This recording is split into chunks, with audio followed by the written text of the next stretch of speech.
Hello everyone, welcome to my channel.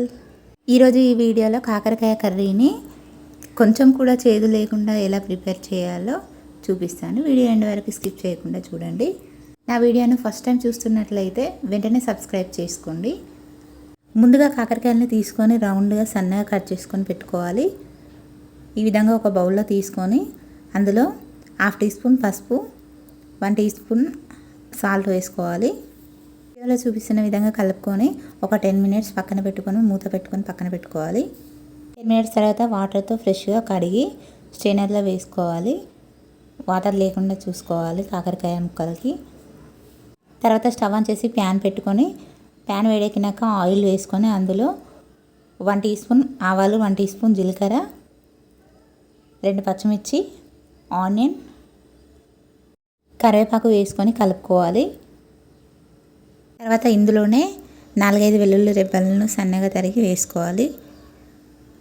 1 tea spoon అల్లం వెల్లుల్లి paste వేసుకోవాలి. ఇవి వేగినాక 1 టీ స్పూన్ పసుపు వేసుకొని కలుపుకోవాలి.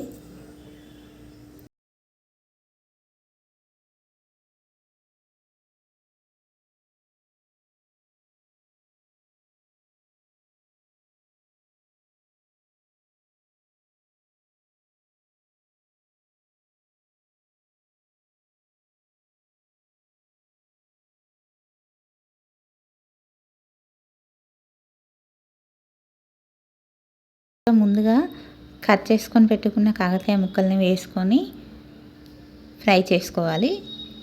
స్టవ్ సిమ్లో పెట్టుకోవాలి.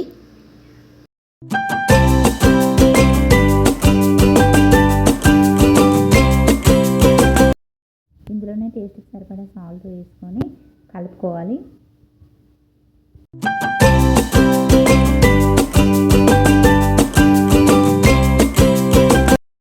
మూత పెట్టుకొని మధ్యలో కలుపుతూ ఉండాలి కర్రీని, ఎందుకంటే కింద అడుగు పట్టేస్తుంది. కాకరకాయ ముక్కలు మంచిగా ఫ్రై అయ్యే వరకు వేయించుకోవాలి, లేదంటే చేదు వస్తుంది కర్రీ. వేగినాక ఇందులో 1/2 టీ స్పూన్ షుగర్ వేసుకోవాలి. చేదు అనేది అస్సలకే ఉండదు. తర్వాత ఇందులో సన్నగా కట్ చేసిన టమాటా ముక్కల్ని వేసుకోవాలి. కొత్తిమీర వేసుకొని కలుపుకోవాలి. 10 మినిట్స్ తర్వాత స్టవ్ ఆఫ్ చేసుకోవాలి. కర్రీ అయిపోతుంది. అంతే అండి, కొంచెం కూడా చేదు లేకుండా ఉండే కాకరకాయ ఫ్రై అనేది రెడీ అయిపోతుంది. కాకరకాయ చేదు ఉందని చాలామంది తినడానికి ఇష్టపడరు కదా, ఇలా చేస్తే కంపల్సరీ తింటారు. అందరూ నా వీడియో చూస్తున్నారు, వెళ్ళిపోతున్నారు, ఒక లైక్ అయితే చేయట్లేదు. నా వీడియో మీకు నచ్చినట్లయితే కంపల్సరీ లైక్ చేయండి, షేర్ చేయండి, సబ్స్క్రైబ్ చేసుకోండి. Thank you for watching.